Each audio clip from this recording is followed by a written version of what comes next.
जय भोलेनाथ। सभी दर्शकों का हमारे YouTube चैनल पर स्वागत है। हरि प्रेमियों, कैसे हैं आप? उम्मीद है आप सब अच्छे होंगे। आइए आज का प्रसंग सुनते हैं। आज का प्रसंग है सावन मास का महात्म्य। हरि प्रेमियों, अगर आप हमारे चैनल पर नए हैं तो प्लीज़ चैनल को सब्सक्राइब जरूर कर लीजिए और बेल आइकॉन को ज़रूर दबा लीजिए ताकि आप तक हमारे सारे नोटिफिकेशन पहुंचते रहे।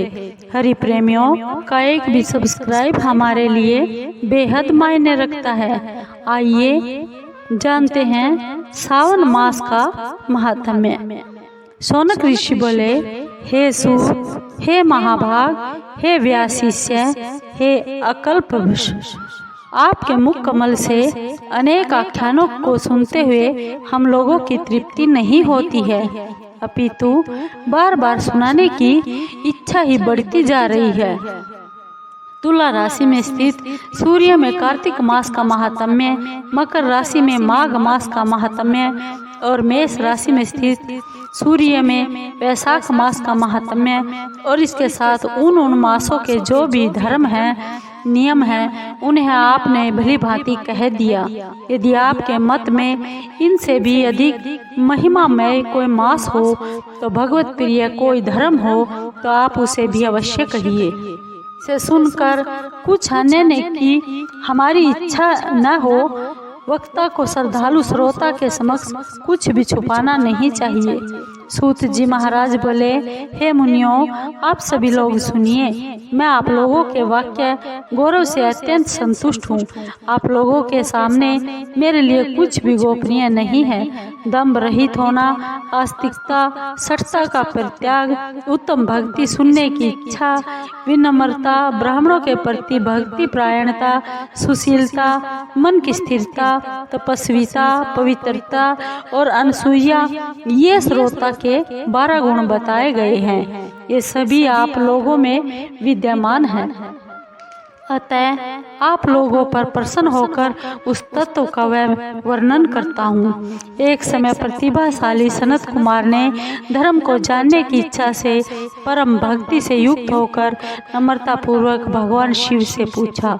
सनत कुमार बोले, योगियों के द्वारा पूजनीय हे देव, हे महाभाग, हमने आपसे अनेक व्रतों तथा बहुत से धर्मों का श्रवण किया है, फिर भी हम लोगों के मन में सुनने की तीव्र इच्छा है। 12 मासों में से जो मास सर्वश्रेष्ठ आपको प्रिय मास, सभी कर्मों को सिद्धि देने वाला और दूसरे मास में किया गया कर्म यदि इस मास में किया जाए तो वह अनंत फल देने वाला हो। हे देव, उस मास को बताने की दया कीजिए। साथ ही लोकानुग्रह की कामना से उस मास के सभी धर्मों और नियमों का वर्णन कीजिए। भगवान बोले, हे सनत कुमार, मैं आपको बहुत ही गोपनीय रहस्य भी बताऊंगा। हे विधि नंदन, मैं आपकी भक्ति तथा श्रवण इच्छा से बहुत प्रसन्न हूँ। 12 मासों में सावन का महीना मुझे बहुत प्रिय है। इसका महात्म्य सुनने योग्य है, इसलिए इसे श्रावण कहा गया है। इस मास में श्रवण नक्षत्र युक्त पूर्णिमा होती है, इसीलिए इसे श्रावण कहा गया है।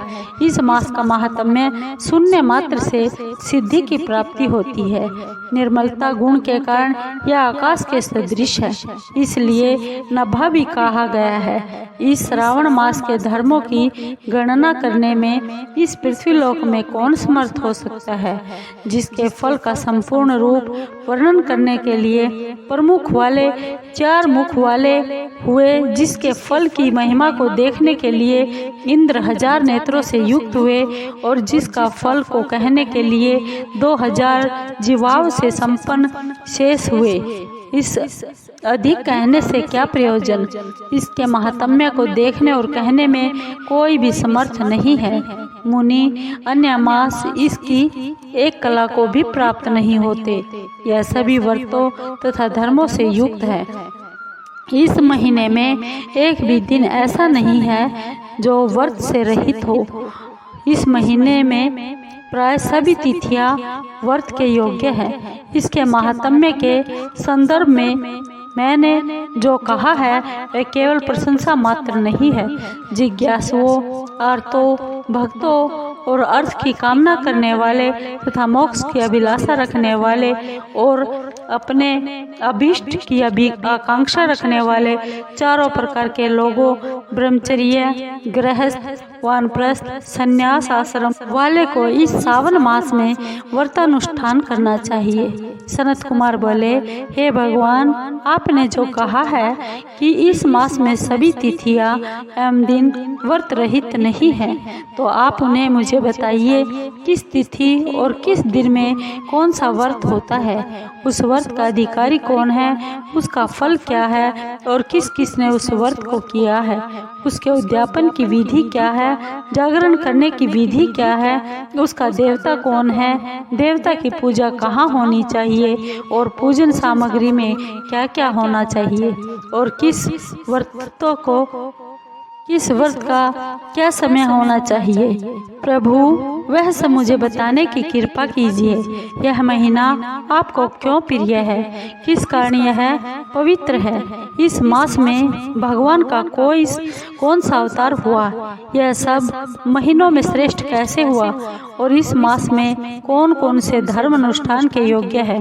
हे प्रभु, सब बताने की कृपा कीजिए। आपके समक्ष मुझ अज्ञानी का प्रश्न करने का इतना ज्ञान हो सकता है, अतः आप संपूर्ण रूप से बताइए। हे दयालु, मेरे पूछने के अलावा भी जो कुछ शेष रह गया हो उसे भी हम जीवों के उद्धार के लिए बता दीजिए। रविवार, सोमवार, भोमवार, बुधवार, वीरवार, शुक्रवार और शनिवार के दिन जो करना चाहिए, हे विभो, वह सब कृपा करके आप हमें बताइए। सबके आदि में आविर्भूत हुए हैं, अतः आपको आदिदेव कहा गया है। जैसे एक विधि बाधा से दूसरे की विधि बाधा होती है, वैसे ही अन्य देवताओं के अल्प देवत्व के कारण आपको महादेव कहा गया है। तीनों देवताओं के निवास स्थान पीपल वृक्ष में सबसे ऊपर आपकी स्थिति है। कल्याण रूप होने के कारण आप शिव हैं और पाप समूह को हरने के कारण आप हर हैं। आपके आदिदेव होने में आपका शुक्ल वर्ण प्रमाण है, क्योंकि प्रकृति में शुक्ल वर्ण ही प्रधान है, अन्य वर्ण विकृत है। आप कर्पूर के समान गौर वर्ण के हैं, अतः आप आदिदेव हैं, गणपति हैं।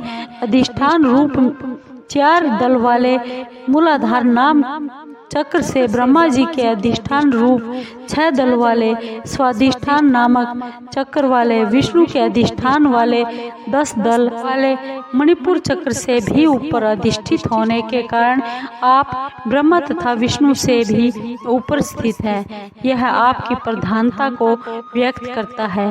हे महादेव, एकमात्र आपकी ही पूजा से पंचायतन पूजा हो जाती है, जो कि दूसरे पूजा से किसी तरह संभव नहीं है। आप स्वयं शिव है। आपकी बाई जांग पर शक्ति स्वरूपा दुर्गा, दाहिनी जांग पर गणपति, आपके नेत्र में सूर्य तथा हृदय में भक्तराज भगवान श्री हरि विराजमान है। अन्न के ब्रह्मा रूप होने तथा रास के विष्णु रूप होने, आपके उसके भोक्ता रूप होने के कारण, हे ईशान, आपके श्रेष्ठतम में किसको संदेह हो सकता है। सबको विरक्ति की शिक्षा देने हेतु आप शमशान और पर्वत पर निवास करते हैं, ऐसा महर्षियों ने कहा है। जगत का संहार करने वाले हलाहल को किसने धारण किया है। महाप्रलय की काल अग्नि को अपने मस्तक पर धारण करने वाले को कौन समर्थ था। सागर रूप अंधकूप के पतन हेतु कामदेव को किसने भस्म किया। आप ऐसे हैं कि आपकी महिमा का वर्णन करने में कौन समर्थ है। एक तुच्छ प्राणी मैं करोड़ों जन्मों में भी आपके प्रभाव का वर्णन नहीं कर सकता। इसलिए आप मुझ पर कृपा कीजिए, आप मुझ पर प्रसन्न होइए और मेरे प्रश्नों को बताइए। हरि प्रेमियों, आपको ये वीडियो सावन मास के महात्म्य की कैसी लगी? आगे की कथा, अगला महात्म्य अगली वीडियो में। हरि प्रेमियों, अगर आपको सावन मास का ये महात्म्य अच्छा लगा हो तो प्लीज़ चैनल को लाइक कीजिए, सब्सक्राइब कीजिए और शेयर कीजिए, कमेंट ज़रूर कीजिए ताकि आप तक आगे भी नई नई महात्म्य की कथाएं लाते रहे। हरि प्रेमियों, जय भोलेनाथ।